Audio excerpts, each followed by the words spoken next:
So Nathaniel's going to be talking to us when the slides come up around the environmental impact of IT, and so very different to what we usually do. I don't think I've ever seen a session at any of these, whether it's the Citrix use groups or EC forums or anything of similar to this. So hopefully, yet again, please keep giving your feedback. Was the news updates useful to you? Are these sort of sessions good? Please just get hold of any of us and tell us, because we'll make sure that we schedule the right things for you as we move forward. Okay. Thank you. Does that come up? Check that's on. Is it on? Yeah, it is.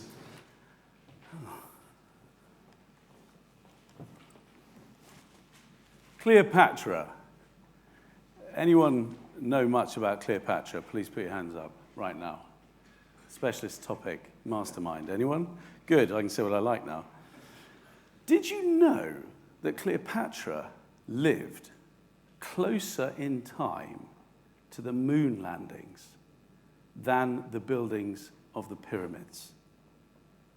Ooh, I didn't. I learned that very recently. Who didn't know that? Wow, there you go, champagne for the brain. We've got pop, pop, pop, everything. Okay, good. Right, that's a pretty amazing fact. It kind of changes your perspective on time and history. You kind of think, oh, Cleopatra pyramids, snakes in funny gold hats, a bit scary, curses and all that mummy stuff. Well, if you're ignorant like me, that's what you think, right? So that was an interesting fact you didn't know. I've got another one for you. Are you ready? It's my suggestion that the people in this room, as well as the IT asset disposal community, stand the best chance at ending the digital divide and enabling the circular economy in IT. That's you. That's the people within this room, your contacts, your skills, your organizations, plus the IT asset disposal community. That, I believe, is a fact. I've seen it. It's growing. We're at the beginning of a journey.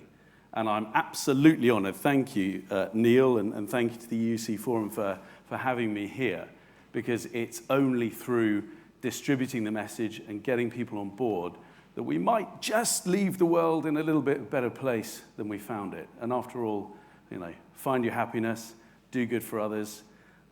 Maybe you could say that's one of the meanings of life. Who knows? That's up to you.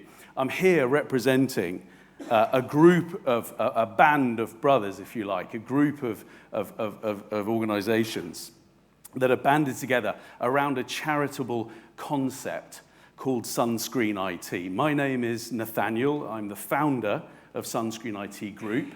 Sunscreen exists, is made of two companies, two separate entities. One is a business, that's me, and one is a charity, the foundation, which I founded and gave away to trustees, which is a registered charity.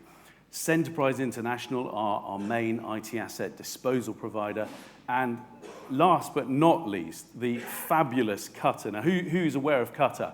Yes, good. There's it's difficult to describe you in this sea of similar-looking Andy. Andy Trevor is the founder and one of the most important parts of Cutter Group. Cutter have been relentless in their provision of skills and volunteers, which have helped us deliver thin clients and other computing solutions to thousands of children around the world in areas of economic need. And that is what we're about. We started off with an idea around a kitchen table, actually, in Somerset in 2008. I was working at Sun Microsystems. For anyone who's below or above a certain age, you might remember Sun Microsystems before the moon of Larry Ellison, much like Hock-Tan. Where are the VMware guys? Don't know. But yeah, wouldn't compare Hock-Tan to Larry. I'd like to see them. I'd have dinner with them. Hey, who knows? But I was at Sun selling lots of different stuff. 7 million tin to Lloyds Bank and HSBC every year, consume, churn faster, Moore's Law and all that stuff. No one ever asked where the stuff went. I am in a family of teachers. Every single person in my family is a teacher. I'm the only one who wasn't, because someone had to earn the money. And I met some teachers in Somerset who'd visited from West Africa to the school my mother taught at in Somerset, had Sunday lunch, and I asked them the question, what computers do you have in the school? Thinking they would tell me none. We'd have a whip round, give them some laptops, send them back to Ghana in West Africa, and that's a good thing. They said, we've got hundreds of PCs in the school. I said, what? Yeah, hundreds. Where do you get them from? Oh, charities give them to us. That's great. No, they're broken. What do you mean? What do you do with them? Well, we stack them up and we make desks or wall dividers, and then they get burnt for money because they're worth the metal. We burn them. I said, how do the children learn IT? Oh, don't worry, we have pictures of a keyboard on the wall. Oh, and a picture of a mouse. So they know where all the keys are for later in life when they need to use them. I said, well, are they getting jobs? No, they can't really get jobs. Right. So long story short, this is 15 years ago. I was astounded to find this out. No idea. The developed world has basically flooded not just Africa, but low-income target nations with charitable donations of e-waste. We've basically created the most toxic places on Earth, statistically the most toxic places on Earth, under the guise of charity, because it's a hell of a lot cheaper to stick it in a container and ship it out there and say, haven't we done well, without understanding what impacts we're causing on the ground. I've been there. This is Agbog Bloshi. This is a place about the size of Bristol. It's hell on earth. It's very dangerous. I wouldn't advise you go there. And it's a pretty scary thing. And if you look at what we always talk about the digital divide. Who actually knows how big the digital divide is? And I'm going to tell you, so unless you know, then please don't worry about it. There are about 3 billion people without access to the internet in the world today, of which 1.99 are school-age children. Of those, there are 998 million children in the world, it's about 12% of the population, I think, or 8%, who don't have computing in their school. Okay? What that means is they will be stuck in a generational cycle of poverty because they cannot break through the traditional employment that their forebears are in their communities. They don't have mobility, they don't have the ability, the 10 times the earning potential when they have IT skills to go and change their lives for the better. It's 998 million children who deserve better, and again I'll reiterate, the people within this room have the contacts and the skills and the ability to change this. Quite a fair chunk of that number. Okay, it's up to you whether you have the will or not, but we'll see. Now, if you look at IT asset disposal, I mentioned IT asset disposal. Anyone work with ITADs, or you probably have a relationship with IT asset disposers, you bring them up and say, hey, I'm doing a refresh here, can you come and pick up the old stuff? Windows 11 is going to create a tsunami of old kit that needs to be picked up. There are about 750 companies in the UK alone who purport to be IT asset disposers. Right? There are approximately only 28 who are ADISA qualified, and I would really highly recommend you look up ADISA, A-D-I-S-A. It's government recognized, ICO accreditation, and it is the de facto standard for security, data security. If you are recommending IT asset disposers to your clients, I would really, if you take nothing more, make sure they're ADISA accredited. You can get different levels of accreditation. There are about 8 with distinction and dial 3, data impact assessment, the L, forgive me. I've had 4 hours sleep and I've got 3 kids at home, so I can't remember the L.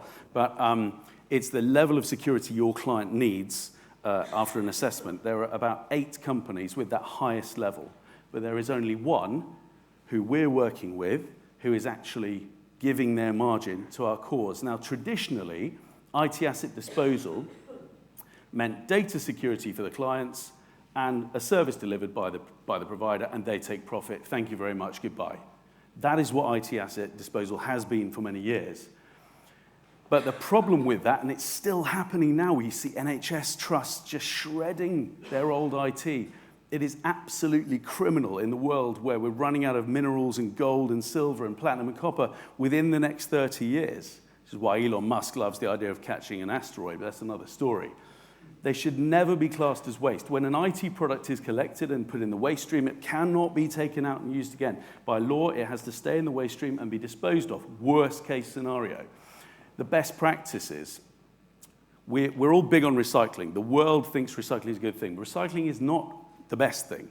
The circular economy is better than recycling. Recycling has a carbon footprint. Recycling damages the earth. The best laptop, from an ecological perspective, is the one you've already got.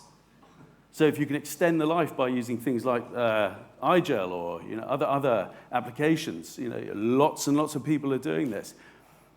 We specialize in helping clients and businesses understand that you guys have got to stop consuming so much.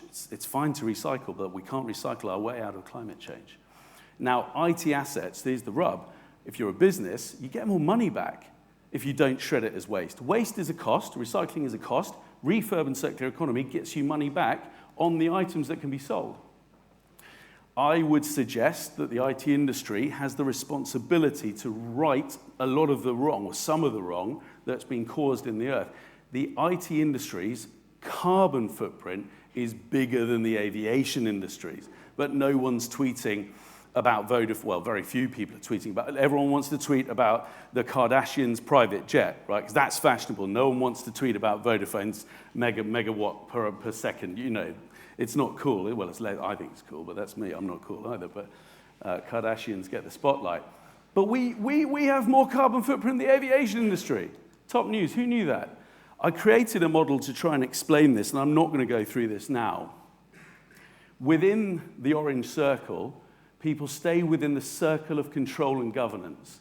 We've taken IT asset disposers. We go and beat up IT asset disposer providers around the world. We've got now a network that have promised to give us their margin to our charity.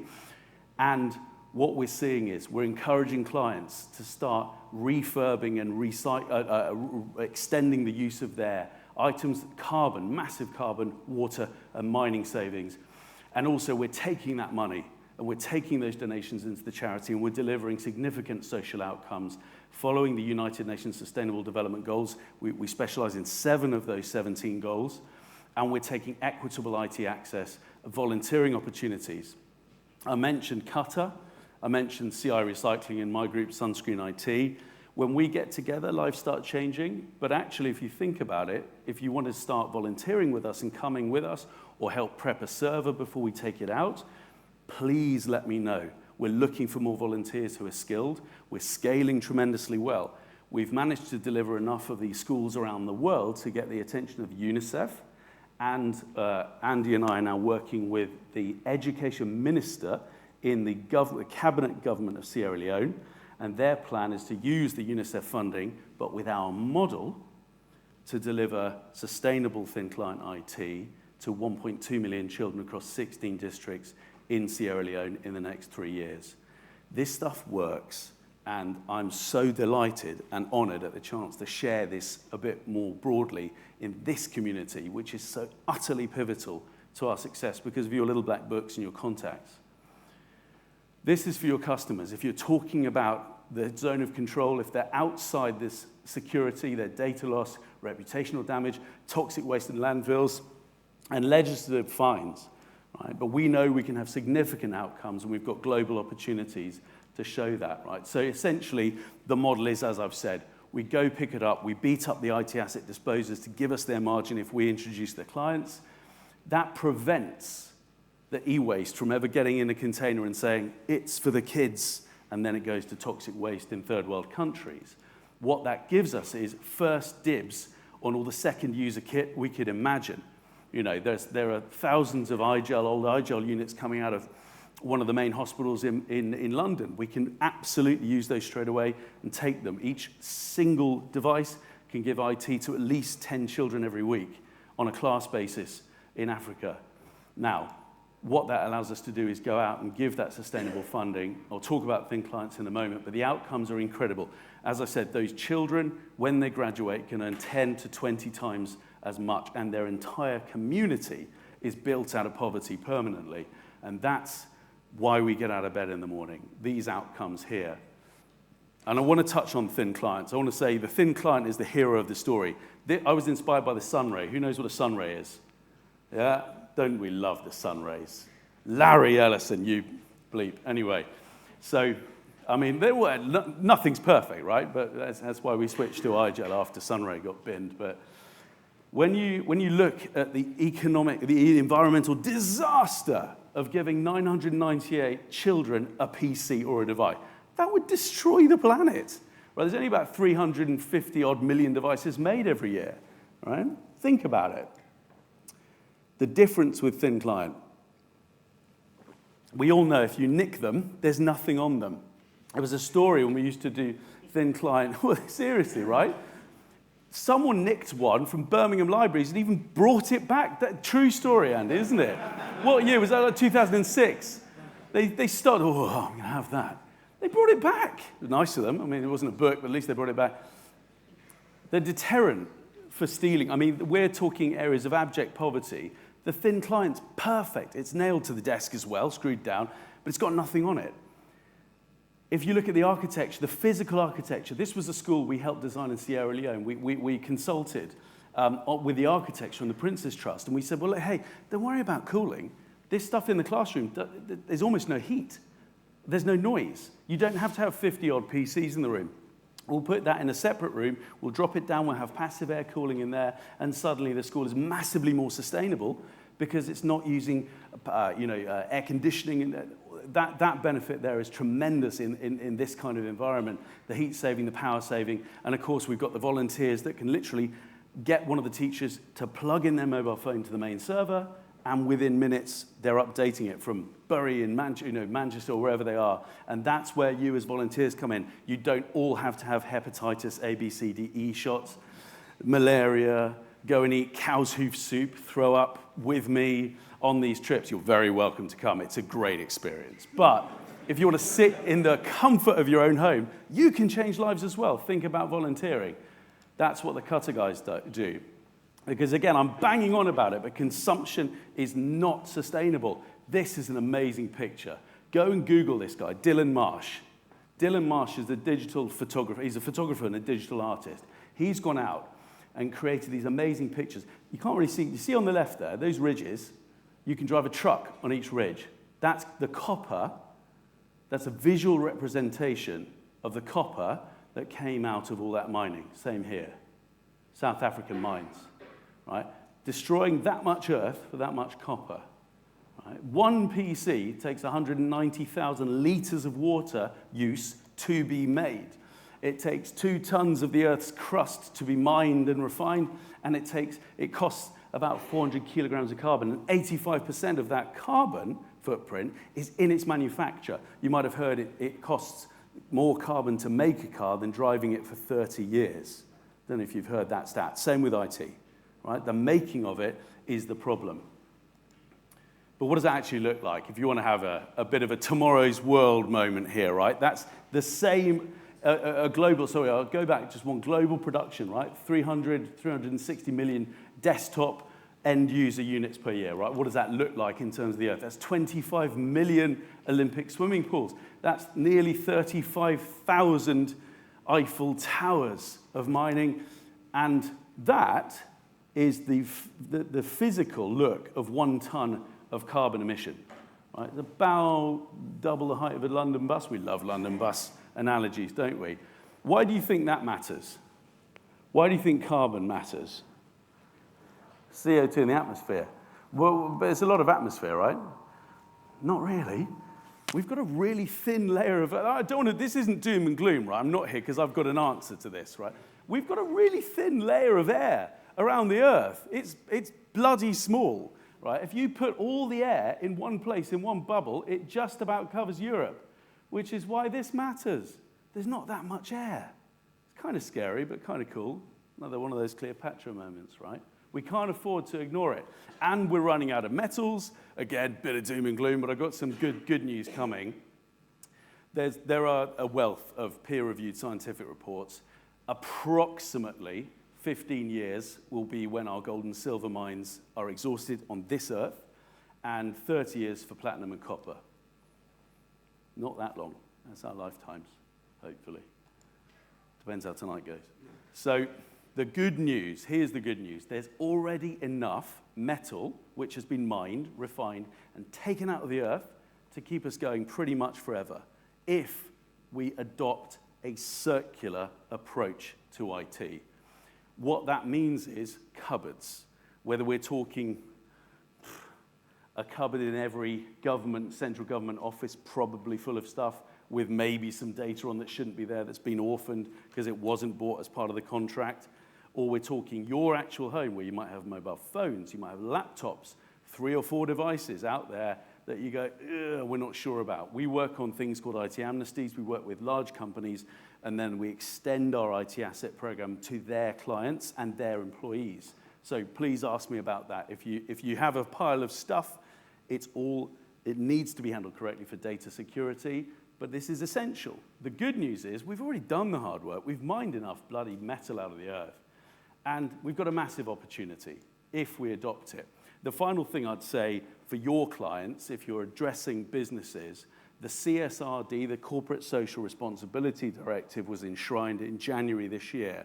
It was already in existence, but they extended the bar to include 50,000 new businesses to have to report. Now, what we know is that a lot of IT leadership, their focus is keep the lights on, run the bank, manage, do more for less, avoid jail, avoid cyber attacks. They don't have the time to reinvent the wheel with innovation for ESG. We can walk in and we can show them how, if they switch to our type of model, that they can actually start getting reports back on how much carbon, water, and mining savings, that their almost chiropractic change in how they dispose of their assets can deliver reports to their management of the business. That's something you can help your customers do. This is some of the wonderful outcomes that Qatar, really is thanks to Qatar. I can talk, I can get people excited and raise money. These guys are boots on the ground. Andy, thank you so much to you and your team, because you have changed lives. And these are just 3 stories. Francis, women in developing nations have a really rough ride. If they're lucky enough to be paid money for their schooling, they probably end schooling about 13, 14. They're told, go home, find a husband, get pregnant, start cooking, you're done. Seriously, it's not nice for girls out there.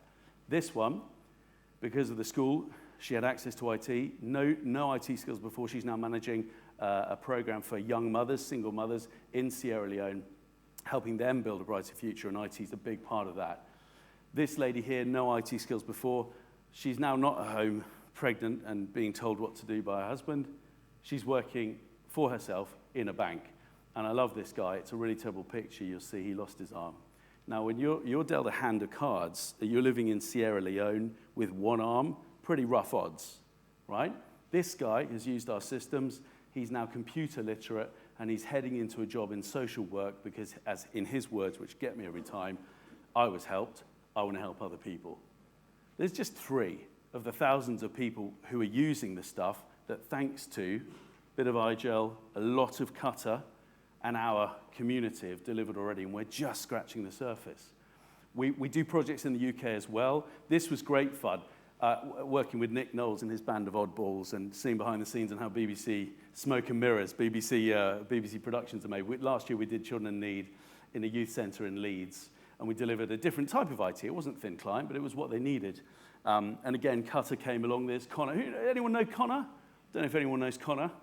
No, you should. Great guy. Very, very good technician from Andy's team in Qatar.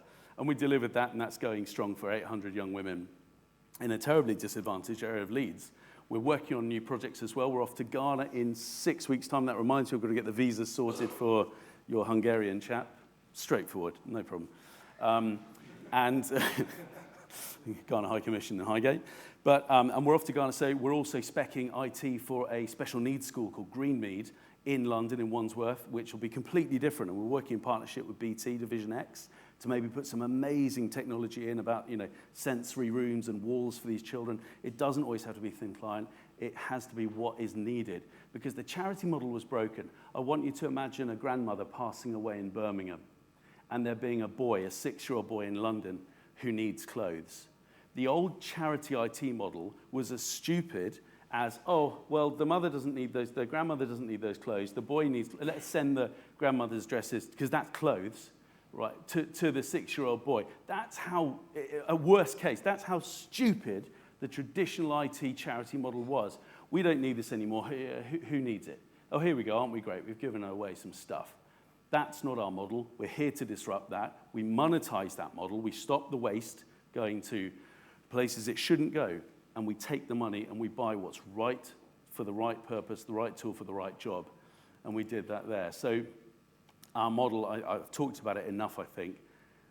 And this is why Sierra Leone government have realized our model. If you spend 5,000, you get 5,000 without us. If you spend 5,000 with us, you add our specialist volunteers. You add our teaching volunteers. Don't forget, we've got a lot of teachers on board giving us content and updates and best practice.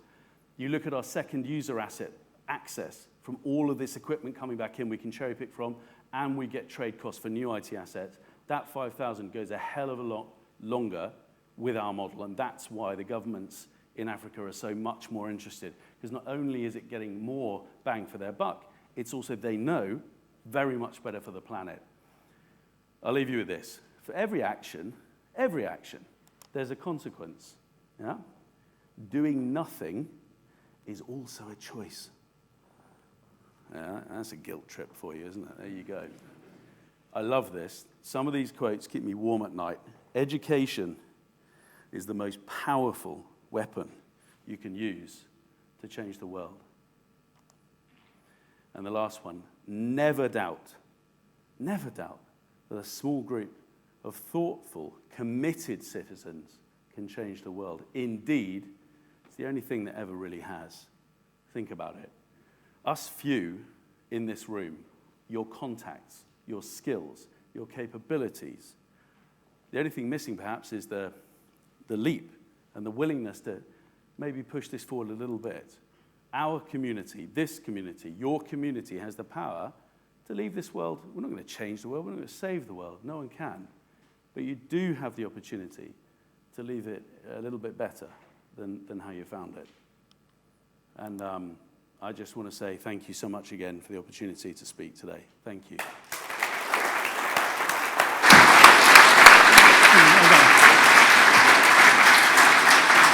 Any questions?